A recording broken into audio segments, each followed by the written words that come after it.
तो भाई last video में हमने देखा था कि बोनी यहाँ पे लूफी की तरह अपना गियर 5 इस्तेमाल करके सैटर्न के ऊपर एक जोरदार नी का पंच मारती है, जिसके बाद लूफी और बोनी दोनों मिलकर सैटर्न के ऊपर जोरदार मुक्कों की बारिश कर देते हैं और वो यहाँ पे उसका बैंड बजा देते हैं। वहीं दोस्तों जो हमारा एंशिएंट रोबोट है उसके सामने अभी भी बाकी के 4 एल्डर्स खड़े हुए थे। तो यहाँ पे हमारा एंशिएंट रोबोट जॉय बॉय की कही हुई बात को याद करता है और बोलता है कि क्या ये सही समय है, क्या मुझे उसे यूज कर लेना चाहिए। दोस्तों हम देखते हैं कि हमारे साथ यहाँ हमारी शिप में बैठ के सीधा नीचे समुद्र की तरफ आ रहे होते हैं, जिनको देख के लूफी और डोरी ब्रोगी भी खुश हो जाते हैं। लेकिन दोस्तों हमारे साथियों के पीछे अभी भी यहाँ पे सेंट ईथन बैरन उनका पीछा करके उनको रोकने के लिए आ रहे हैं, जिसपे यहाँ पे जोरो की नजर चली जाती है। वहीं दोस्तों वापस से वेगापंक के मैसेज में चले तो वो यहाँ पे सभी को बताता है कि शायद से रॉजर ने जानबूझ के ही ये सब सेटअप किया था, क्योंकि जब उसका एग्जीक्यूशन हो रहा था उस समय उसके अंतिम शब्द थे, तुम्हें मेरा खजाना चाहिए तुम ले सकते हो, मैंने अपना सब कुछ एक जगह पे छोड़ दिया है और अब तुम्हें बस उसे ढूंढना है। और इन शब्दों के बाद ही यहाँ पे पूरी दुनिया वन पीस के पीछे निकल गई। और यहाँ पे वेगापंक बताता है कि इसका मतलब ये नहीं है कि जो कोई भी वन पीस को ढूंढेगा वो वही होगा जिसको जॉय बॉय चाहता था। और यहाँ पे वेगापंक के इस मैसेज को रे लेक और दुनिया भर के सभी पायरेट सुन रहे थे और उन्हें वेगापंक का ये मैसेज अब अच्छा भी लग रहा था। और यहीं से सीधा चलते हैं हम रेड हेयर पायरेट्स के शिप में, जहाँ पे हम शैंक्स को देखते हैं जो कि भाई पीते ही जा रहा था और उसके क्रू मेंबर्स अब उसको रोक रहे थे क्योंकि उसने कुछ ज्यादा ही पी ली थी। और वेगापंक के मैसेज को सुन के यहाँ पे बगी के क्रॉस गिल्ड के बेस में बगी के क्रू मेंबर्स उसका नाम चेंट करते हुए उसे वन पीस को खोजने के लिए और ज्यादा मोटिवेट कर रहे थे।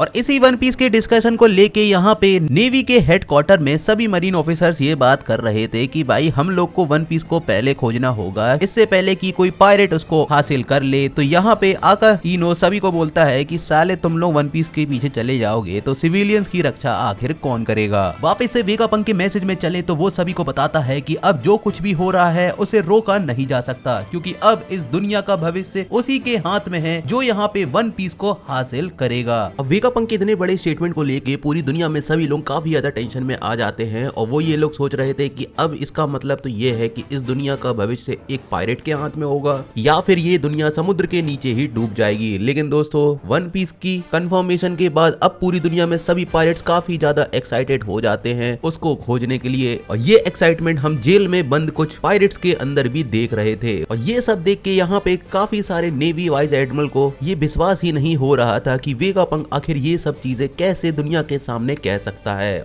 और इसी बीच कोबी को लूफी के साथ हुई एक बहुत पुरानी बात याद आती है, जिसमें लूफी ने उससे बताया था कि वो आगे चल के किंग ऑफ द पायरेट बनना चाहता है, जिसका मतलब कि वो हर वो चीज हासिल करेगा जो भी दुनिया उसे ऑफर कर सकती है। जिसके बाद यहाँ कोबी ये डिसाइड कर लेता है कि वो लूफी का ये सपना कभी भी पूरा होने नहीं देगा। वहीं दोस्तों क्रॉस गिल्ड के बेस में बगी के क्रू मेंबर्स लगातार उसका नाम चिल्ला चिल्ला के बोल रहे थे, तो भाई बगी भी उनको सहानुभूति दे देता है कि भाई हम लोग भी वन पीस को हासिल करेंगे और एक नई दुनिया बनाएंगे। और इसमें वो क्रोकोडाइल से बोलता है कि भाई तुम लोग भी इसमें साथ दोगे ना, लेकिन क्रोकोडाइल उसको बोलता है कि चल बे चुपचाप आके यहाँ बैठ जा। वहीं दोस्तों पास में ही ब्लैक बियर्ड पायरेट्स की शिप में हम वान उगर और कैटरीना डिवॉन को देखते हैं, जो कुछ देर पहले तो यहीं एग हेड आइलैंड में थे और अब वो यहाँ से जा रहे हैं, जहाँ पे कैटरीना ब्लैक बियर्ड को कॉल करके बताती है कि उनके साथ कैरेबू है, जिसको कुछ देर पहले तो भाई वो लोग मारने वाले थे, लेकिन उसके पास कुछ ऐसी इंफॉर्मेशन है जिसको सुन के तुम्हारा फायदा हो सकता है। तो ब्लैक बियर्ड उनसे बोलता है ठीक है भाई उसको मेरे पास लेके आ जाओ, पर अगर उसकी दी हुई इंफॉर्मेशन मेरे किसी काम की नहीं होगी तो मैं उसे खुद ही मार दूंगा। और दोस्तों वापस से वेगापंक के मैसेज में चले तो वो यहाँ पे एक बहुत बड़ा खुलासा करने वाला होता है, जिसमें वो बोलता है कि भाई सच्चाई तो ये है कि जॉय बॉय दरअसल वो था। और एक बार फिर से भाई जब वेगापंक यहाँ सबसे जरूरी बात बताने वाला होता ही है कि यहाँ पे सेंट वारकरी एक जोरदार टक्कर हमारे एंशिएंट रोबोट को देता है, जिससे इस बार भाई उसके अंदर रखा हुआ ट्रांसमिशन ट्रांसपोंडर स्नेल टूट के खराब हो जाता है और वेगापंक का मैसेज यहाँ पे परमानेंट स्टॉप हो जाता है। और अचानक से वेगापंक के मैसेज के रुकने के बाद पूरी दुनिया में सभी लोग काफी ज्यादा शॉक हो जाते हैं, क्योंकि उनको समझ ही नहीं आ रहा था कि भाई ये मैसेज अचानक से बंद कैसे हो गया। वहीं दोस्तों हमारा एंशिएंट रोबोट इस बार सेंट वारकरी के हाथों काफी बुरी तरीके से घायल हो जाता है, जिसमें उसके काफी सारे पुर्जे टूट जाते हैं। और यहाँ पे हमारे आयरन जायंट को गिरा हुआ देख के डोरी और बुरोगी भी हैरान हो जाते हैं। जिसके बाद सेंट वारकरी बोलता है कि शायद से अब वेगापंक का मैसेज परमानेंट बंद हो चुका है। और फिर सेंट वारकरी और जुपिटर फैसला करते हैं कि वो यहाँ से किसी को भी जिंदा नहीं निकलने देंगे। वहीं दोस्तों सैटर्न, जिसकी यहाँ पे बोनी और लूफी ने बैंड बजा दी थी, वो भी यहाँ पे वापस से रीजनरेट हो जाता है। और दोस्तों ऊपर यहाँ पे सेंट ईथन बैरन सीधा हमारी शिप को डिस्ट्रॉय करने के लिए उसके पीछे आ रहा होता है, जिसको यहाँ पे आता हुआ देख के ऊसॉप और चॉपर काफी ज्यादा डर जाते हैं। और नामी यहाँ पे जोरो से कुछ करने के लिए बोलती है, जिसके बाद जोरो भी यहाँ पे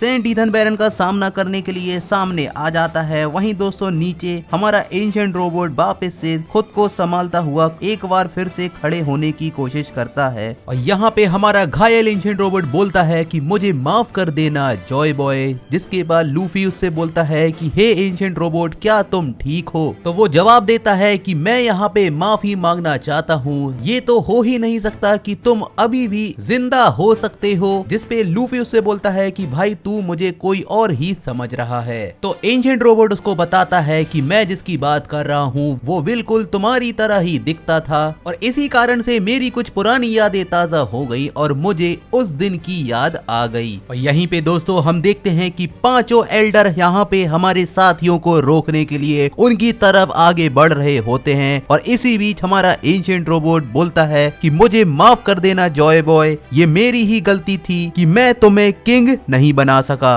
और ये सब बातें लूफी भी नहीं समझ पा रहा था। जिसके बाद हमारा एंशिएंट रोबोट लूफी से उसका नाम पूछता है, तो लूफी उसको चिल्लाते हुए जवाब देता है कि मेरा नाम है मंकी डी लूफी, वो इंसान जो कि आगे चल के बनेगा लुटेरो का बादशाह। और लूफी के नाम में डी सुन के हमारा एंशिएंट रोबोट को अचानक से कुछ याद आता है। जिसके बाद वो यहाँ पे खड़ा होता है और ये देख के यहाँ पे सेंट वारकरी को अच्छा नहीं लगता, तो वो यहाँ पे हमारे एंशिएंट रोबोट को वापस से ठिकाना लगाने के लिए उसके ऊपर एक और हमला करने के लिए तैयार हो जाता है। जिसके जवाब में हमारा एंशिएंट रोबोट उसको देख के स्माइल करता है और अपनी बॉडी में एक बटन प्रेस करके उसके अंदर मौजूद एक रस्सी को बाहर निकाल के लूफी से बात करते हुए उस रस्सी को ओपन कर देता है। जिससे दोस्तों पूरे आइलैंड में यहाँ पे चारों तरफ एक काफी शक्तिशाली हाकी की रेस चारों तरफ फैल जाती है। और ये हाकी इतनी ज्यादा पावरफुल होती है कि इसे अभी तक हमने पूरी वन पीस की हिस्ट्री में किसी के पास भी नहीं देखा था। और ये हाकी इतनी ज्यादा पावरफुल होती है कि इससे काफी सारे नेवी ऑफिसर्स तो भाई वहीं पे बेहोश हो जाते हैं। साथ ही साथ यहाँ पे हमारे एल्डर्स भी मूव नहीं कर पा रहे थे। और इस शक्तिशाली हाकी या फिर कहूँ कलर ऑफ सुप्रीम किंग की पावर को देख के लूफी भी अमेज हो जाता है। जिसके बाद हमारा एंशिएंट रोबोट लूफी को थैंक यू बोलता है, क्योंकि उसकी वजह से ही उसे वापस से वो नॉस्टैल्जिक ड्रम्स ऑफ लिबरेशन की रिदम सुनने का फिर से मौका मिला। जिसके बाद वो लूफी को बोलता है कि तुम कभी भी नहीं मरना, मैं यहाँ पे तुमको मरने नहीं दूंगा। और ये कह के वो अपने अंदर सील उस पूरी की पूरी हाकी एनर्जी को बाहर रिलीज कर देता है। और इस शक्तिशाली हाकी के असर से यहाँ पे काफी सारे नेवी ऑफिसर्स के साथ साथ वाइस एडमिरल्स भी बेहोश हो जाते हैं। और देखते ही देखते इस शक्तिशाली हाकी की वेव से यहाँ पे हमारे पांचों के पांचों 5 एल्डर्स वापस से अपने नॉर्मल फॉर्म में आ जाते हैं। और इस शक्तिशाली हाकी का ये लोग सामना भी नहीं कर पा रहे थे, और इसके ही असर से वो लोग वापस से मैरीजोआ में टेलीपोर्ट हो जाते हैं। और वहीं पे मैरीजोआ के अंदर हम ईमू समा को देखते हैं, जो यहाँ पे इस शक्तिशाली हाकी के अंदर जॉय बॉय की प्रेजेंस को महसूस करके काफी ज्यादा गुस्से में आ जाता है। वहीं पे दोस्तों हमारी शिप यहाँ पे सुरक्षित समुद्र में लैंड कर लेती है। और ये देख के लूफी भी काफी खुश हो जाता है कि अब उसके साथी वापस से उसके सामने आ चुके हैं। और शिप के अंदर ही हम ऊसॉप और चॉपर को देखते हैं, जो कि काफी ज्यादा खुश हो जाते हैं कि वो यहाँ पे सुरक्षित समुद्र में लैंडिंग कर लिए। और ये देख के वो काफी ज्यादा खुशी के मारे रोने लगते हैं। और फाइनली हम नामी को भी यहाँ पे चैन की सांस लेते हुए देखते हैं। जिसके बाद वो लूफी से उन मॉन्स्टर्स यानी कि एल्डर्स के बारे में पूछती है, क्योंकि वो तो यहाँ पे उनकी आंखों के सामने ही गायब हो चुके थे। तो लूफी उसको बताता है कि मुझे तो नहीं पता, वो लोग तो यहाँ पे अचानक से गायब हो गए। वहीं दोस्तों दोस्तों जायंट्स की शिप में डोरी और ब्रोगी भी ये यकीन नहीं कर पा रहे थे कि आखिर वो एंशिएंट रोबोट हाकी को कैसे यूज कर सकता था और आखिर उसने हाकी को इस्तेमाल करके लोगों को कैसे गायब कर दिया। जिसके बाद सांजी भी यहाँ पे हमारे साथियों के पास आके नामी से उनकी कंडीशन के बारे में पूछता है, तो नामी उनको बताती है कि हम लोग यहाँ पे सेफ हैं, बट हमको बचाने के चक्कर में एटलस और एडिसन ने अपना सैक्रिफाइस कर दिया। पर दोस्तों जहाँ हमारे सारे एल्डर्स यहाँ पे उस हाकी के असर से गायब हो गए, हम देखते हैं कि सैटर्न अभी भी एग हेड आइलैंड पे ही मौजूद है, लेकिन वो यहाँ पे काफी ज्यादा इंजर्ड हो चुका है और यहाँ पे लड़खड़ाते हुए वो सीधा